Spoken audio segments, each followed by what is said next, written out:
안녕하세요. 반갑습니다. 계리직 공무원 우편 및 금융상식 과목을 담당하게 된 손병훈입니다. 반갑습니다.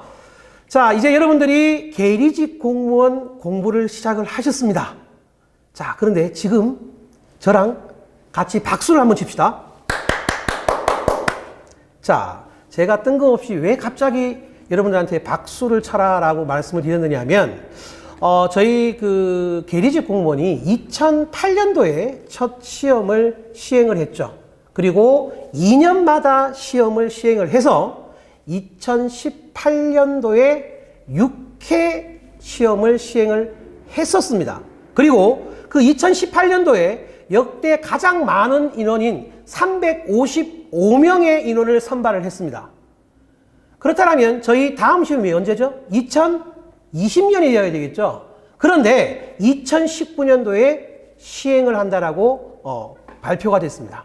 전년도에 가장 많은 인원을 뽑았음에도 불구하고 또 2019년도에 시험을 친다는 것은 더 많은 인원을 뽑겠다라는 소리가 되겠죠. 그래서 여러분들한테 아주 좋은 기회가 왔다. 그래서 기뻐서 제가 박수를 치자라고 말씀을 드렸습니다.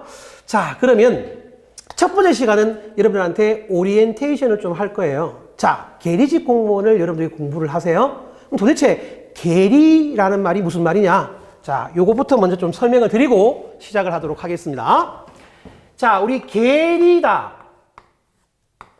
자, 이건 원래 보험 계리다. 이렇게 얘기를 합니다. 자, 근데 계리의 뜻이 무슨 뜻이냐면 계리라는 건 단어의 뜻은 계산해서 뭐 한다? 정리한다. 이러한 뜻입니다.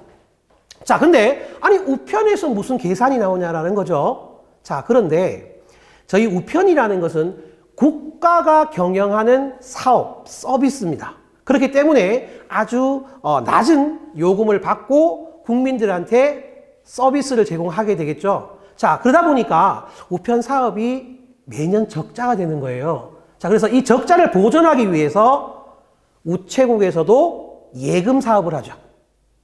그리고 우체국에서도 또 보험도 같이 하는 거예요.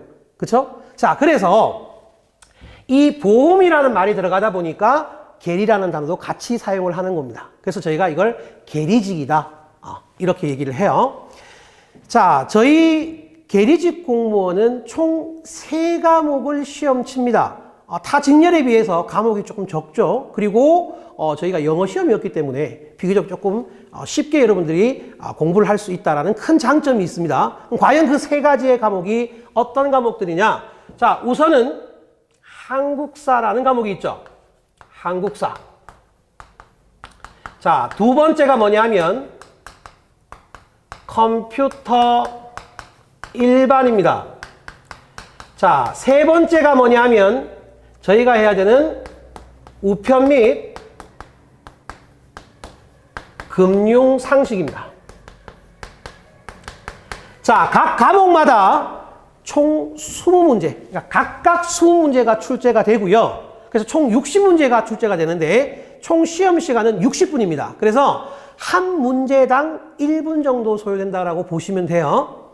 자, 한국사나 컴퓨터 일반은 다른 직렬에도 이 과목이 있기 때문에 크게 문제가 되지 않는데 우편 및 금융상식은 이 계리직 공무원만 갖고 있는 특수한 과목이죠. 자, 그래서 매년 이 우편 및 금융상식에 대한 어떤 학습 자료가 발표가 되고 저희가 사용하는 이 교재라든가 아니면 제가 수업할 내용도 2019년도에 새롭게 개정된 학습 안내서를 보고 수업을 진행한다라고 보시면 됩니다. 자, 그러면 타 과목은 당연히 담당 교수님들이 다 계실 테니까 제 영역이 아니니까 그 교수님들이 자세하게 설명해 주실 거니까 맡기고요. 저는 우편 및 금융상식에 대한 내용만 간단하게 말씀을 드릴게요.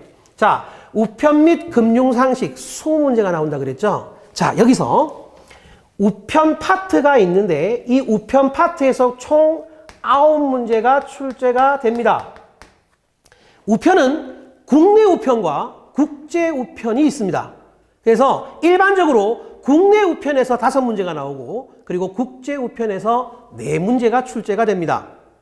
자, 그리고 금융상식 이 금융상식도 9문제가 출제가 되죠. 자, 근데 금융에는 예금과 보험이 있습니다.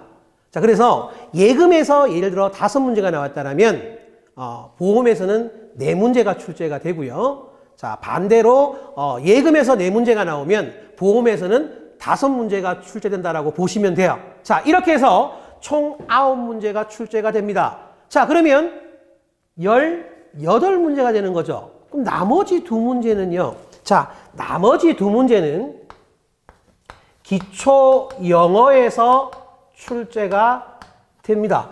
아니, 아까 영어 시험 없다 그랬잖아요. 네. 그런데 과목으로 별도의 영어 시험은 없습니다만은 저희 우편 및 금융 상식에서 2문제의 생활 영어, 기초 영어가 나온다라고 보시면 됩니다. 그래서 이게 2문제인데, 자, 이 기초 영어요.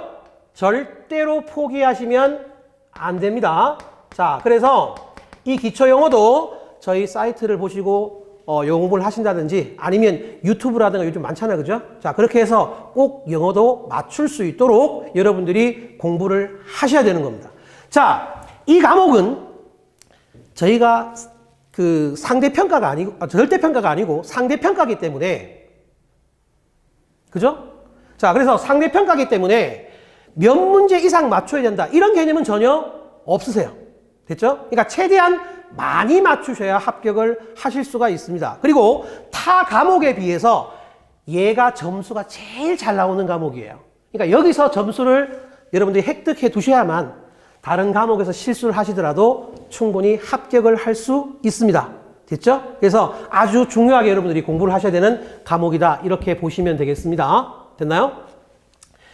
자, 그 다음에 제가 여러분들한테 설명드리고 싶은 게 뭐냐 하면 시험과는 별 관계가 없어요. 시험에 나오는 건 아니에요. 그런데 저희가 우편법에 의해서 이 우편이란 파트에 대한 내용을 공부하기 때문에 법 체계를 조금 알아야 되지 않겠느냐라는 생각이 들었습니다. 그래서 자, 법이 어떻게 구성되어 있는지 그 체계를 한번 설명드려보도록 하겠습니다. 자, 여러분, 우리나라 최상위, 제일 위쪽에 있는 법이 뭐죠? 바로 헌법이죠. 자, 이 헌법은 누가 만든 겁니까?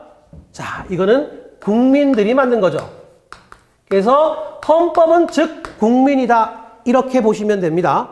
됐죠? 자, 그런데 이 헌법에서 모든 내용을 다 표시할 수는 없더라. 국민들이 모든 법을 다 만들 수는 없더라. 자, 그래서 어떻게 하느냐 하면 우리 국민들이 대표로 뽑은 사람들 중에 국회의원이 있죠. 국회. 그죠? 그래서 자, 국민들이 모든 법을 만들 수 없으니 자, 국회에 있는 여러분들이 법을 좀 만들어 보세요. 라고 국회에 맡겼죠. 자, 이걸 우리가 뭐라고 하느냐 하면 법률이라고 얘기를 합니다. 자, 우리가 국회를 다른 말로 의회라고도 하는데 이 의회에서 만든 게 바로 법률이라고 보시면 돼요. 그래서 의회에 의해서 만들어졌다라고 해서 의회 입법이다라고 얘기합니다. 의회에서 만들어진 법이다. 의회 입법. 자, 대표적인 예로 저희가 하는 뭐가 있죠? 우편법, 도로교통법, 건축법, 무슨 법. 예, 이렇게 끝나는 것들이 다 법률이라고 보시면 됩니다. 자, 그리고 법률 또한 모든 내용을 다 만들 수는 없죠. 그러니까 야, 좀 부족하니까 자, 각 우리 그 행정부에다가 행정부가 각각의 자기의 맡은 일이 있고 그 사람들이 전문가겠죠. 그죠? 그러니까 행정부에다가 조금 맡겨야 되겠네. 좀 더 자세한 내용에 대해서는. 됐나요? 자, 그래서 이걸 우리가 뭐라고 하느냐 하면 명령이라고 합니다. 그래서 얘는 각 행정부가 만든 법이다. 이렇게 보시면 돼요. 자, 근데 이 명령은 누가 만들었느냐에 따라서 한 2가지 정도로 구분이 됩니다.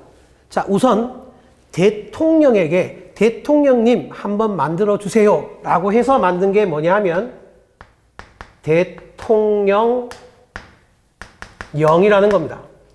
그러니까 대통령이 명령했다 이런 뜻이 되겠죠. 이게 바로 대통령령이고 이걸 저희가 다른 말로 시행령이다. 네, 이렇게 얘기를 합니다. 자, 그리고 대통령 바로 밑에 누가 있죠? 바로 총리가 있죠. 그러면 총리가 만든 걸 무엇이라고 하느냐 하면 총리령이라고 합니다. 총리령. 자, 그리고 우리 각 부처가 있어요. 그죠? 그 부처에서 만든 걸 무엇이라고 하느냐 하면 부령이라고 합니다. 자, 이 총리령과 부령을 저희는 시행규칙이라고 합니다. 시행규칙. 자, 그러면 저희는 이제 우편이기 때문에 저희 우편을 담당하고 있는 곳이 바로 어디냐 하면 과학기술정보통신부죠. 그죠? 자, 이거 너무 기니까 앞으로 제가 수업 진행할 때는 과기부라고 그냥 줄여서 말씀을 드리도록 하겠습니다. 그러니까 과기부 장관이 시행규칙을 만드는 거죠. 우편에 대한 시행규칙은 됐습니까? 자, 그리고 이 아래쪽에 또 뭐가 있느냐 하면 우리 각 지방 의회가 있죠. 자, 그 각 지방 의회에서 만든 걸 뭐라고 하느냐 하면 조례라고 합니다. 조례. 자, 그리고 우리 지방자치단체장이 만든 것도 있어요. 자, 그것을 우리가 뭐라고 하느냐 하면 규칙이라고 합니다. 규칙. 자, 그래서 조례와 규칙을 합쳐서 우리는 또 뭐라고 하느냐? 자치법규다. 자, 이렇게 얘기를 합니다. 그래서 이게 바로 법의 체계라고 보시면 되고요. 가장 상위에 있는 법은 당연히 헌법입니다. 자, 그리고 저희 이 법률과 명령을 합쳐서 뭐라고 하죠? 법령이라고 하죠. 그래서 차후에 이 법령에 대해서는 대통령이 공포를 하게 되면 어느 정도 시간이 지나서 효력이 발생되는, 맞죠? 네, 그러한 형태로 이루어지게끔 되어 있습니다. 자, 이게 법 체계다. 시험에 나오는 건 아닙니다. 그러나 우리가 우편법을 할 거란 말이에요. 그러다 보면 우편법, 우편시행령, 우편법 시행규칙 이러한 단어들이 나오는데 이런 내용들이구나 라는 걸 좀 알고 가자 라는 개념에서 오리엔테이션 시간에 여러분들한테 말씀을 드렸습니다. 자, 그리고 교재에 대한 설명을 잠시만 하도록 하겠습니다. 자, 여러분 교재 다 갖고 계시죠? 자, 이게 2019년도에 새롭게 출간된 우리 계리직 공무원에 대한 교재고요. 자, 이 교재를 보시면 제가 1강부터 지금 오리엔테이션 시간이고 1강부터 해서 이제 내용을 쭉 이렇게 진도를 나갈 거예요. 그럼 진도를 나가다 보면 저 뒤쪽에 자, 우편은 우편 뒤쪽, 그리고 금융은 금융 뒤쪽에 가면 적중 예상 문제라고 해서 우리가 공부한 내용에 대해서 문제를 만들어 두었습니다. 그렇기 때문에 자, 한 강 끝나고 나면 우리가 복습을 어차피 해야 되죠. 그죠? 그럼 당연히 자, 강의를 들으시고요. 한 번 들어서 이해가 안 되면 두 번, 세 번 들으시고요. 그리고 복습하시고 그 복습된 내용을 갖고 반드시 적중 예상 문제를 풀어보시기 바랍니다. 자, 적중 예상 문제는 이 우편 문제에 대해서 제가 136페이지에 보면, 그러니까 136페이지부터 해서 문제를 제가 138문제 정도를 만들었습니다. 그래서 그걸 참고해서 보시면 될 것 같고요. 그리고 뒤쪽에 있는 금융상식은 630페이지부터 문제를 만들어 두었습니다. 그래서 630페이지부터 해서 191문제를 만들어 두었습니다. 그래서 이걸 꼭 복습하시면서 문제를 풀어보시라는 당부를 드리고 싶습니다. 부탁을 드리고 싶습니다. 됐죠? 그래서 자, 강의도 여러 번 들으시고요. 복습 당연히 반드시 하셔야 되고요. 그리고 이 적중 예상 문제들이 있으니까 이걸 통해서 문제 푸는 어떤 기술, 습관화를 꼭 하시기 바랍니다. 됐습니까? 자, 이렇게 해서 제가 첫 시간은 우리 계리직 공무원이 뭐냐, 시험을 어떻게 치느냐, 어떤 과목이 있느냐, 이러한 내용에 대해서, 그리고 법의 체계에 대해서 간단하게 여러분들한테 설명을 드렸습니다. 자, 그러면 준비되셨죠? 자, 이번 시간은 이렇게 해서 마무리를 하도록 하고 다음 시간에 실질적인 내용에 대해서 1강부터 시작을 하겠습니다. 자, 모두 다 화이팅 하시고 조금 있다가 뵙도록 하겠습니다. 수고하셨습니다.